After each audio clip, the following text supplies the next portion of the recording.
Hey guys, Yuyukirby here with another episode of Spyro the Dragon, part of the Spyro Reignited trilogy. In the last episode, we defeated Gnasty in the purple dragon head. This time, we're going to figure out what's in this green one, and we're going to talk to this dragon, first off.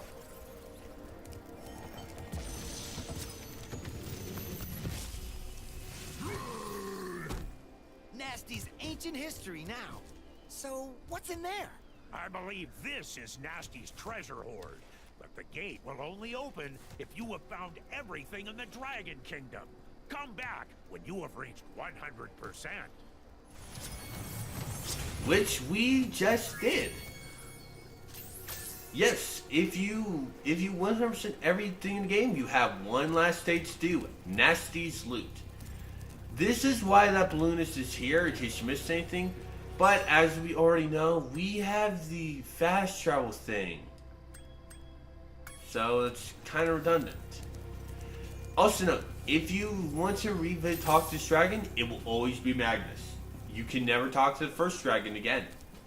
Anyway, let's head into Gnasty's loot, and I'll share some very interesting information when we start.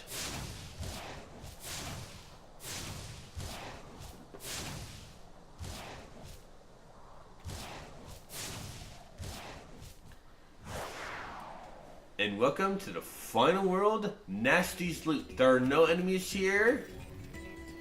There are a few. But I want to start off with some very interesting information. In the last page for the manual of the original game, there seems to be an adult version of Spyro. It's unknown if he was supposed to appear as an adult in the game or a sequel, but no other artworks concerning that have been made. So this is actually just a little flying stage because we have an infinite flight. However, we cannot go everywhere. We have limited height. To do that, we need to chase those thieves down and recover the keys they have. And this has a lot of gems. 2,000 in fact. You might have remembered when in the beginning cutscene when the dragon Alistor was talking, he goes 12 or 14,000. That is in fact a reference to in the number of 12,000. He is correct. There are 12,000 in the game, but for 14, he comes from here. So there are a total of 14,000 gems in this game. And this is where the last ones are held.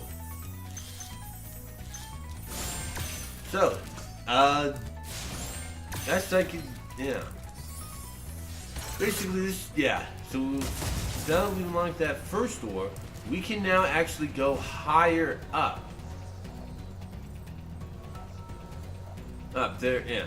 So basically what you need to do is you need to basically track down the thieves, which are in every single area. Like right here is where the second thief is, where we're going to get the gems. And we immediately got the thief already. I just turned around. I did not expect that to happen. That is cool. Anyway, now let's glide over to the second door we saw. And we will now get another height.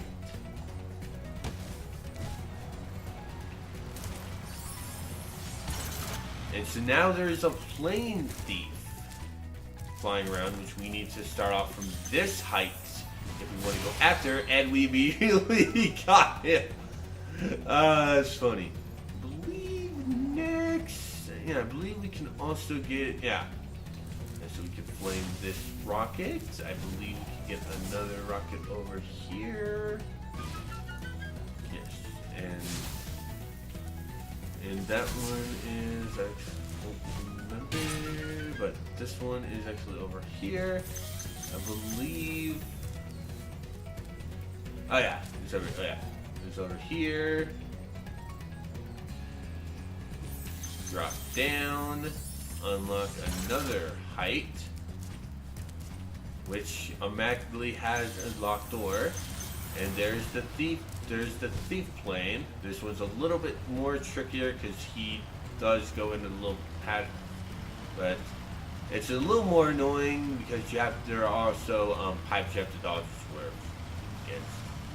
But you just basically take the inside, if you can, of turns, you can catch him. But just be careful not to actually go ahead of him, otherwise you almost have him.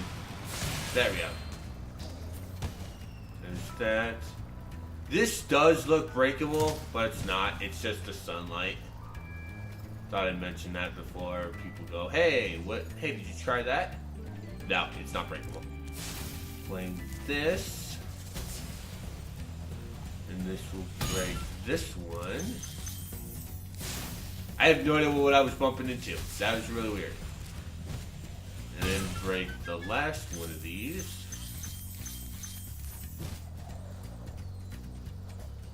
And now we go into the...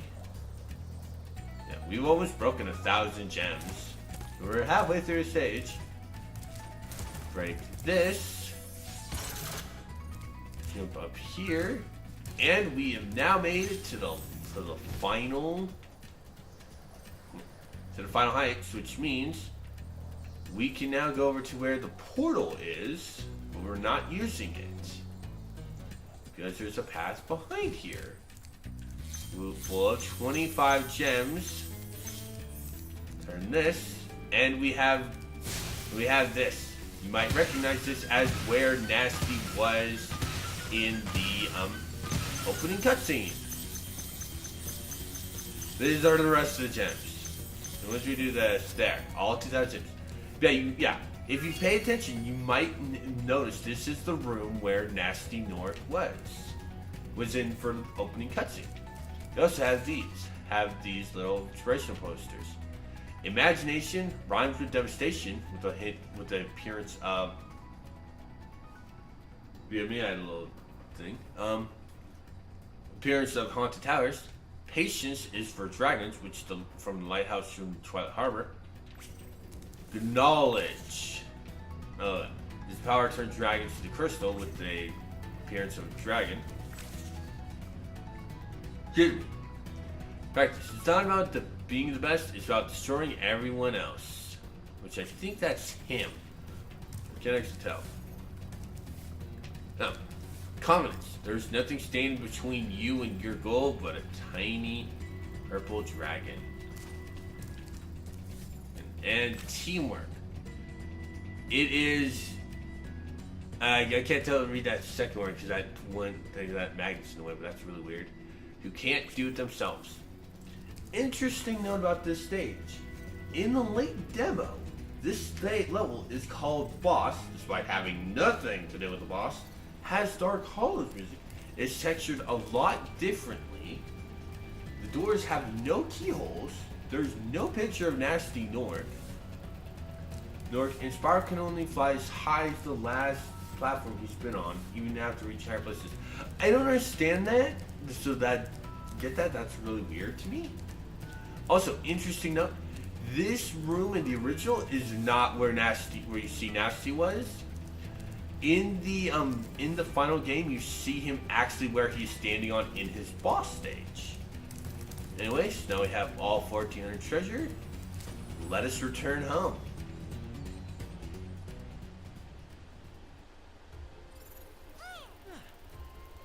Spyro the Dragon, you defeated Gnasty Nork, collected the dragon eggs, saved all the dragons, and recovered every bit of treasure in the Dragon Kingdom. How do you feel? I feel fired up, Bob. And I'm happy for the dragon world, of course. I certainly wouldn't want to spend the rest of my dragon days butting heads with Gnasty Nork and his weird minions. What's a minion? Never mind. You know what they say. For every good battle, you need a good adversary. And I felt that Gnasty, in spite of his misguided nature, was a worthy opponent. Uh-oh. Here we go again. That does not lead to anything. They just wanted to basically go, oh hey, Gnasty's out to his own tricks again. Yeah, so I would not worry. Interesting note, that cutscene takes place in Lofty Castle at midnight. That was not Stonehill like the first two. And now we return to Artisan Home, the game 100% completed. There are two more things I actually want to do. The first is this door. You might be running, okay, that's just texture. But if you charge it, it actually jingles. Which means that Toys for Bob has something in plan for this door. As of this recording, which I have 100%, which I've completed all 3 games up to max percentage, I've not been able to unlock this door. So this will be DLC. Who knows what they have inside this door. The second thing I want to go is go to the menu, go to skill points where we can see all the skill points, and we have an art gallery. If you complete the first page, you will get the first part of the art gallery. If you complete the second page, you will get the rest of the art gallery. I did not want to show this until now because it has some spoiler stuff in the first part. As you see, we see a updated version of the original title screen of the original US box art. There, concept art for Spyro himself. Concept art for Spyro's expressions and Sparks waving at you. Concept art for the dragon statue. Concept art for Norks. As you can see, we have the Norks. We have the we have the bomb slingers and the and the 2 Splatoon orcs from Twilight Harbor. The cannon Norks from Peacekeeper's Homeworld. The coward warrior Norks from also from Peacekeepers, and the bomb Norks from Haunted Towers. We also have Dreamweaver Fools in both, even though we don't have the small version of the Armored Fool, which is really weird. Giant Pansy, Armored Horror, and Demon Dogs. Giant Pansy, Armored Horror freeing from Jocks, and Demon Dogs from Dark Hollow. Toasty. This is why I said that. It's like next ones are all bosses. Dr. Shep and Blowhard. Metalhead. Jocks and Gnasty himself. Artisan Dragons Delvin Gavin. Nestor and Thor. Peacekeeper Dragons Trondo and Boris. Magnus and Corin. And Conan, I don't know why I said Corin. I have Fire Emblem in my brain. Magic Crafters Dragons Xander and Jarvis. Lucas and Eldred. Beastmakers Dragons Serpent and Bubba. Damon and Zeke. Dreamweavers Dragons Capano and Revelio. And Unica and Muda.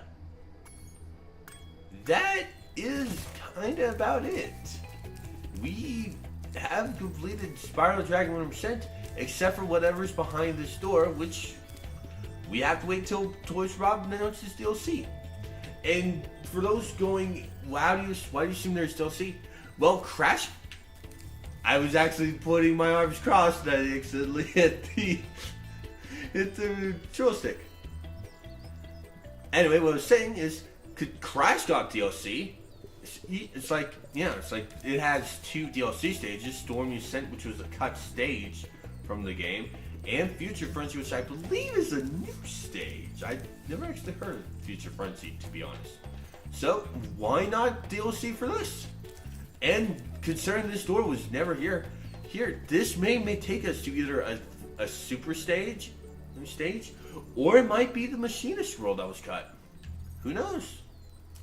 So, apologize for how short this is, but if you're wondering for my thoughts on Project, I'll give a lot bigger one for the credits of 3. So don't worry. So this is actually where we're going to go ahead and end. I apologize for how short this was. So take care, everyone. I hope. No, I'll see you next time for the beginning of Spyro 2: Ripto's Rage. Take care, everyone.